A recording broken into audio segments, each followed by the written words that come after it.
प्रिय विद्यार्थियों एवं मित्रों, इस भाग में हम लोग पत्र लेखन के अंतर्गत अनौपचारिक पत्र का विश्लेषण करेंगे, चर्चा करेंगे। सबसे पहले हम चर्चा कर लेते हैं इसके महत्व के बारे में। अनौपचारिक पत्र और औपचारिक पत्र दो प्रकार के पत्र सीबीएसई की परीक्षाओं में या होम एग्जाम में आते हैं। कक्षा 6वीं से लेकर 12वीं तक की सभी परीक्षाओं में इस प्रकार के पत्र लेखन के अंतर्गत आते हैं। और एक पत्र रहता है औपचारिक, दूसरा पत्र अनौपचारिक। इसमें ऑप्शन रहता है, आप एक पत्र लिख सकते हैं। इसमें पूर्ण अंक मिलता है यदि आपका प्रारूप सही है, संबोधन सही है, दिनांक सही है, विषय वस्तु सही है, तो पूरा का पूरा अंक आपको मिलता है। विषय वस्तु बदलते रहता है। पत्र में, प्रश्न पत्र में जिस प्रकार के प्रश्न पूछे गए हैं, जिस प्रकार के पत्र लिखने के लिए आपको निर्देश दिया गया है, उस तरह के विषय वस्तु, उस तरह का संबोधन, उस तरह का रूपरेखा में बदलाव कर सकते हैं। लेकिन सामान्य उसमें इसी प्रकार का ही रहता है, विशेष बदलाव होने की संभावना उसमें कम रहती है। तो हम देख लेते हैं पहले इसका जो प्रारूप किस प्रकार से हम करेंगे। तो अनौपचारिक पत्र में सबसे पहले लिखते हैं पत्र भेजने वाले का नाम और पता। अब इसमें जो पत्र भेज रहा है, लिख रहा है, उसका नाम और पता। लेकिन सीबीएसई की परीक्षाओं में अपना वास्तविक नाम लिखना वर्जित रहता है। तो वहाँ अपना काल्पनिक नाम दे सकते हैं, या प्रश्न पत्र में जो नाम दिया गया है वह नाम दे सकते हैं, या कोई भी नाम अपना आप दे सकते हैं। दूसरा हो जाएगा दिनांक। दिनांक क्या है कि जो वास्तविक होना चाहिए, जिस दिन आप पत्र लिख रहे हैं या परीक्षा भवन में आप परीक्षा देते समय उस दिन की दिनांक को आप लिख सकते हैं। तो इसमें काल्पनिकता की संभावना नहीं है, वास्तविकता होनी चाहिए। तीसरा है संबोधन।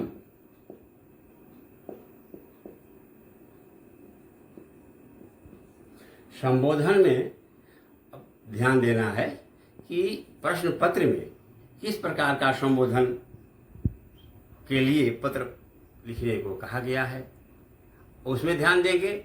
यदि मित्र के पास पत्र लिखना है, या पिताजी के पास पत्र लिखना है, या सहेली के पास पत्र लिखना है, बड़े भाई के पास पत्र लिखना है, या किसी संबंधी के पास पत्र लिखना है, या चाचा जी के पास पत्र लिखना है, उस प्रकार का हम संबोधन का वहाँ ख्याल रखेंगे और उस संबोधन को हम उसी प्रकार का प्रयोग करेंगे।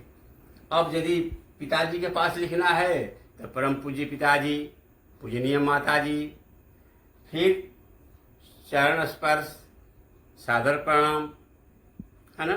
फिर आप आगे बढ़ जाएंगे तो संबोधन के रूप में जब समापन आएगा तो आपका आत्मज, आपका पुत्र, फिर शुभेच्छु या आपके आशीर्वाद का आकांक्षी या स्नेहाकांक्षी, इस प्रकार के संबोधन का हम प्रयोग कर सकते हैं।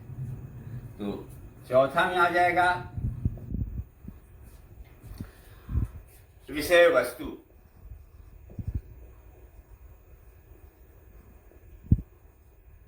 विषय वस्तु पे ध्यान देना है कि विषय वस्तु प्रश्न पत्र में किस विषय पर पत्र लिखना है, उसी प्रकार के विषय वस्तु को लिखना है।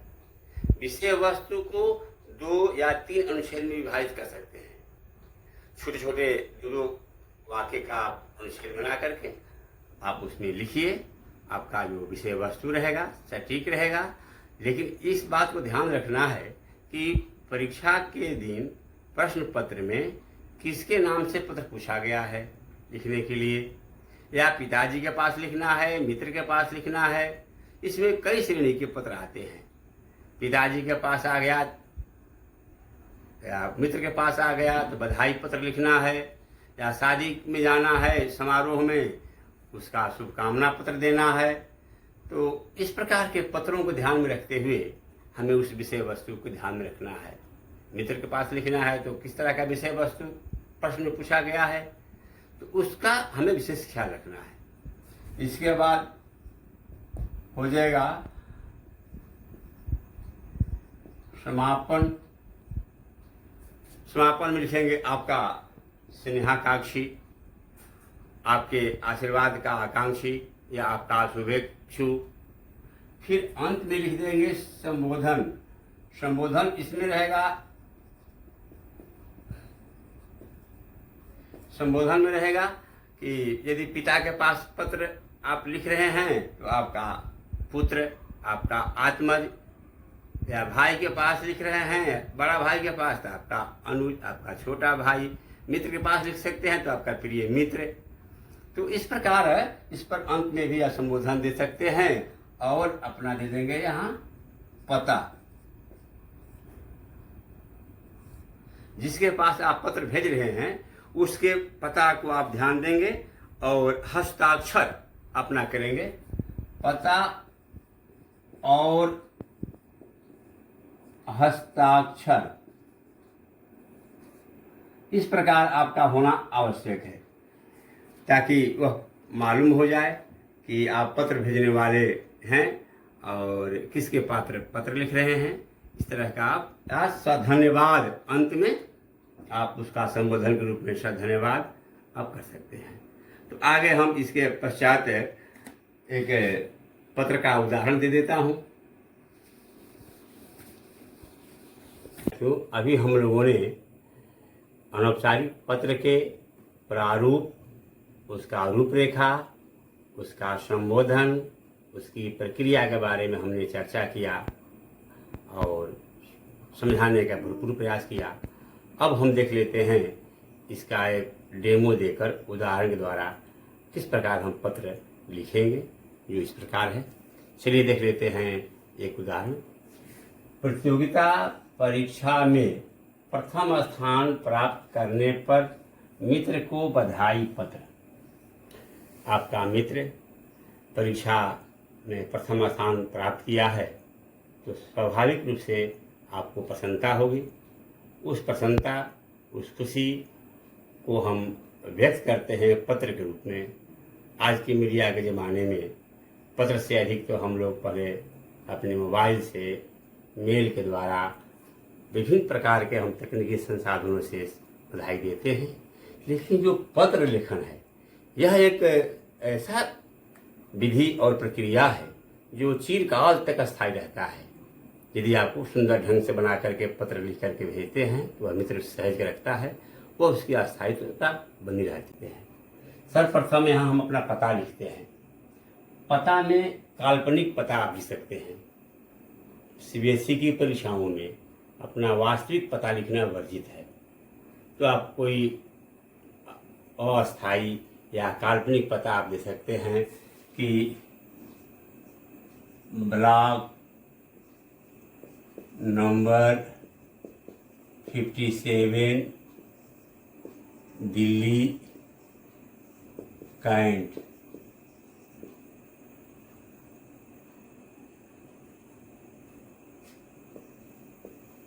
कमरा संख्या 4x67 इत्यादि दे सकते हैं। और इसके बाद आप दिनांक देंगे। दिनांक पर ध्यान देना है प्यारे विद्यार्थियों कि जिस दिन परीक्षा हो रही है या जिस दिन आप पत्र लिख रहे हैं उस दिन का आप दिनांक देंगे। जैसे मान लीजिए 22 तारीख को परीक्षा है, 22/8/2002 कर सकते हैं। इसके बाद संबोधन करेंगे।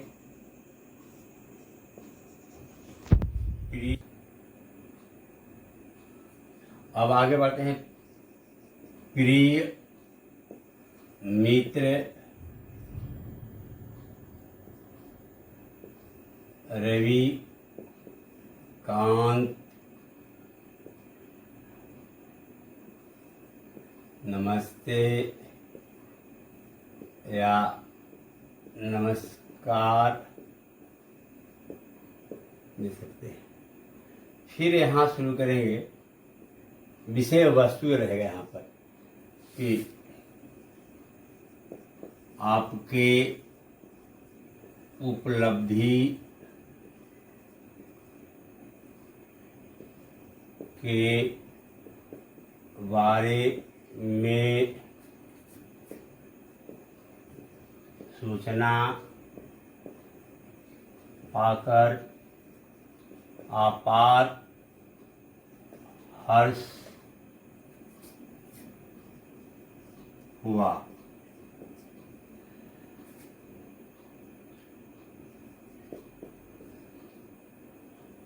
मोबाइल से मैंने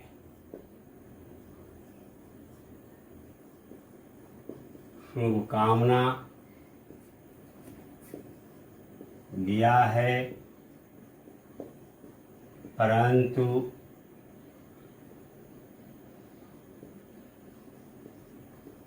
अपने स्वर्णिम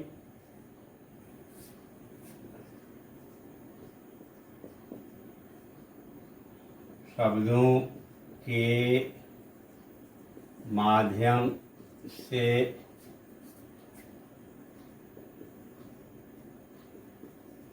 बधाई पत्र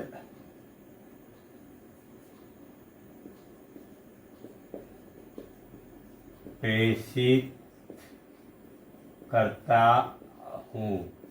फिर यहाँ प्राचीन करके आप अन्य पैराग्राफ लिख सकते हैं और कम से कम 2 या 3 अनुच्छेद में आप अपने इस विषय वस्तु को, अपनी खुशी को, बधाई को, दिल के छूने वाले जो आपको उत्साह उल्लास है उसको व्यक्त करिए। इसके बाद यहाँ पर हम लोग करेंगे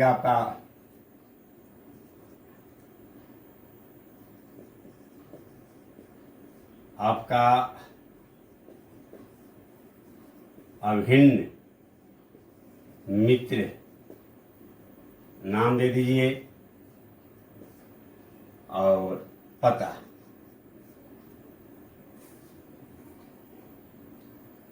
और समापन में आपका शुभेच्छु। इस प्रकार हम पत्र का समापन कर सकते हैं। तो इस पर भी ध्यान देना है कि पत्र किस प्रकार का है। अनौपचारिक पत्र में मित्र के पास बधाई पत्र है कि पिताजी के पास बीमारी के लिए सूचना देने के लिए कोई पत्र है, या किसी खेल प्रतियोगिता, परीक्षा प्रतियोगिता में आपकी उपलब्धि में कहीं कमी रह गई है तो तैयारी के लिए पत्र है या प्रोत्साहन पत्र है। तो जिस प्रकार के परीक्षा पत्र में प्रश्न दिए गए हैं, जिसके नाम से दिए गए हैं उनके नाम से संबोधन बदल जाएगा। यदि पिताजी के पास रहेगा तो ये वही रहेगा, पता वही रहेगा, डेट दिनांक वही रहेगा, यहाँ बदल जाएगा। यहाँ हो जाएगा परम पूज्य पिताजी या पूजनीय माताजी, यहाँ हो जाएगा चरण स्पर्श, चरण कमल स्पर्श, सादर प्रणाम। इस प्रकार के बदल जाएगा। विषय वस्तु, जिस तरह का प्रश्न पत्र में विषय वस्तु दिया गया है लिखने के लिए, जिस विषय पर आपको अनौपचारिक पत्र लिखने के लिए निर्देश दिया गया है, उस विषय वस्तु को आपको ख्याल रखना है, उसी को इस विषय वस्तु इसमें लिखना है।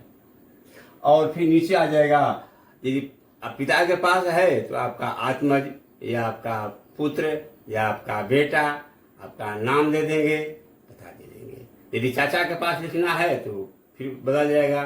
फिर भाई के पास लिखे, बड़ा भैया के पास लिखना है तो आपका छोटा भाई अनुज, या छोटा भाई के लिखे हैं तो आपका अग्रज या बड़ा भाई।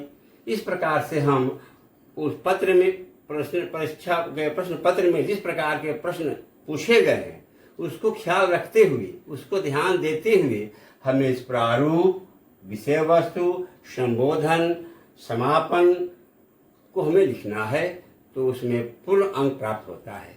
इस प्रकार प्यारे विद्यार्थियों, हमने अभी अनौपचारिक पत्र के बारे में विधिवत चर्चा किया।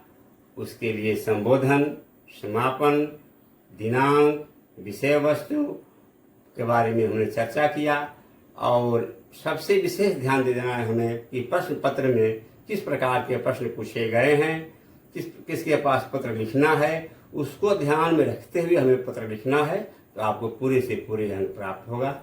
इसलिए आप सभी को, आदि सभी दर्शकों को बहुत बहुत शुभकामना एवं बहुत बहुत धन्यवाद।